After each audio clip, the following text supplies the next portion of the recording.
Thanks for joining us today as we walk through our mid-year trends that we're seeing for our specific segments. Right now, we're going to be covering VMS, vitamins, minerals, and supplements. For any of our other segment trends, feel free to jump out to the menu and read those, or feel free to stick around to see the rest of them. But right now, we're going to jump into VMS and take a look at what we're seeing from the first half of the year. Kind of on an overall basis here, we broke it out by our three main channels of trade: natural grocery, MULO, which is food, drug, mass, dollar, military, and club, and regional and independent grocery. And as you can see across the board, a little bit of a mixed bag. Starting in natural, channel sales are down a little bit, more contributing from less units being sold, and with a 5% average retail price increase. A little bit of a different story in the MULO channel, with a bigger average retail price and a slightly less decline in units. And in regional and independent grocery, sales up, units down, average retail price is up about almost 6%. So here's the breakouts that we're seeing across the channels.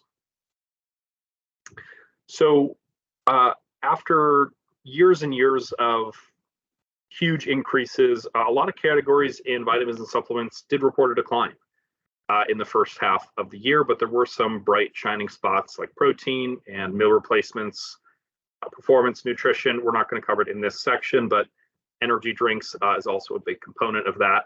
But as you can start to see here, on our graph chart, protein is still by far the largest category, and the second fastest growing, only behind performance nutrition, which is really becoming a shining star as performance nutrition goes more mainstream.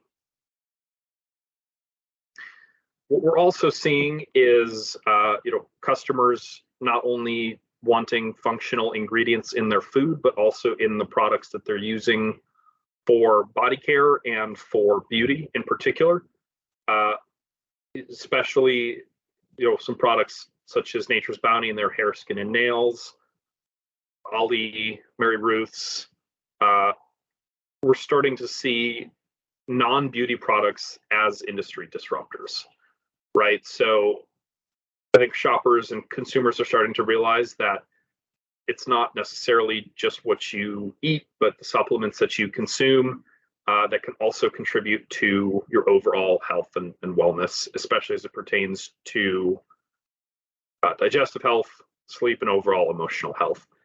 As we can see here, $1 billion in pre and probiotics, almost $700 million in sleep. And if you take sleep and cognitive mood support together, which I know a lot of us consider them to be comparable, it's an almost north of $800 million category. So double clicking into that a little bit more, we are seeing these functional ingredients really start to emerge.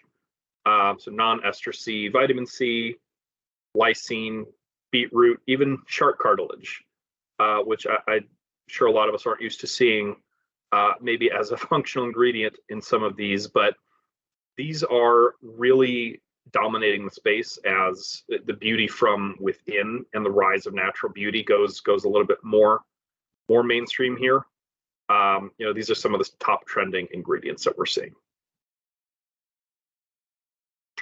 So certainly not to be overlooked here is the effect that social media can have on certain ingredients, trends, whether that's kind of coming from a TikTok trend, maybe more of a little bit of a macro trend like collagen that we've seen over the past couple of years here. But collagen still continues to be amongst the most popular and largest growing in the hundreds of millions of dollars. And you can see here over the last 3 years, collagen has exploded, and even on a much larger base, still seeing double-digit growth there.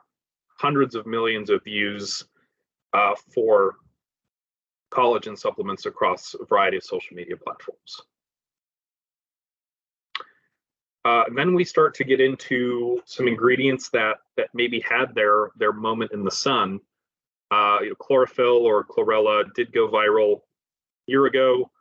Starting to maybe see some lightning in that category here. Chlorophyll water, as an example, with almost 200 million views, and then the sales to back it up from our cross-channel reporting here. So over the last 3 years, nearly tripled in size, and we're starting to see some lessening in the category. So it'll be interesting to see if that's trend continues. Yeah, so on this slide, we start to see what are some of the highest growth natural ingredients coming out of that SPINS defined natural channel. So really that core consumer who's reading the labels, making sure that the ingredients and attributes meet their dietary and lifestyle requirements. And so some of the biggest, most trending ingredients we're seeing are saffron for mood support. We're seeing barberry and blood sugar support and weight loss, and we're going to see berberine touted as nature's Ozempic here in another slide or two for weight loss. But we're also seeing other ingredients, algae and inositol, for brain, heart, eye, joint health, and inositol for cellular health, really start to take traction, all with 20 to 40% growth over the past year in the natural channel. Green supplements, obviously, it has been a core natural pillar for years in our natural and our supplement tracked channels and retailers. But especially as we start to see greens go a little bit more viral and go a little bit more mainstream, we're starting to see some steady growth come out of the greens category. So it'll be interesting to see as people look for ways to get more greens into their diet, look for alternative ways for weight loss and weight control. Will this category continue to grow? Right, you have some of the more natural and retail focused brands like Amazing Grass. Goldie came really on the scene in the last couple of years here. You have Vibrant Health, who's been a core mainstay. But then you also have the brands like Athletic Greens, who are digitally native, huge social media presences and followings, that could overall contribute to the growth of the category. So we'll have to keep an eye on this one going forward. Maybe the most interesting recent social media spike here is the TikTok trend for berberine being dubbed nature's Ozempic. And so, Ozempic being that weight control focus there. What we did here is we paired up retail sales along with what we're seeing on when the video started to get some traction on TikTok and started to go viral here, and when the mainstream media started to pick it up, and there's a noticeable increase, even in just a couple quad week span here. So you start to get into some of the bigger health and wellness influencers, Dr. Andrew Huberman over there on the right as an example, getting millions of views over here. And we'll start to see if this trend continues, right? Or maybe if it does end up going the way of the chlorophyll in chlorella, where there's some initial interest and growth starts to fall off after a period of time. So overall, consumers are ever changing in their preferences, but I think some of the biggest takeaways we have here are supplements are maintaining the gains that they've had from years of growth, but acceleration is slowing.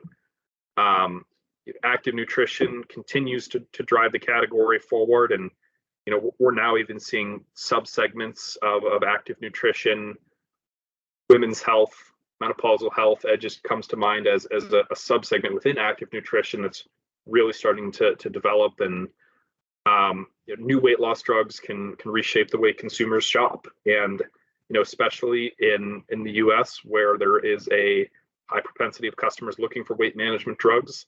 It's going to be interesting to see how that proliferates out. And social media can be a major, hard to predict player in elevating certain ingredients. I think it remains to be seen, whether ingredients can kind of go the way of collagen and become a true category player, or if they become more of they have their viral moments in the sun and they start to decline a little bit over time. So thanks for joining to review the VMS content here and check out some of our other segment trends.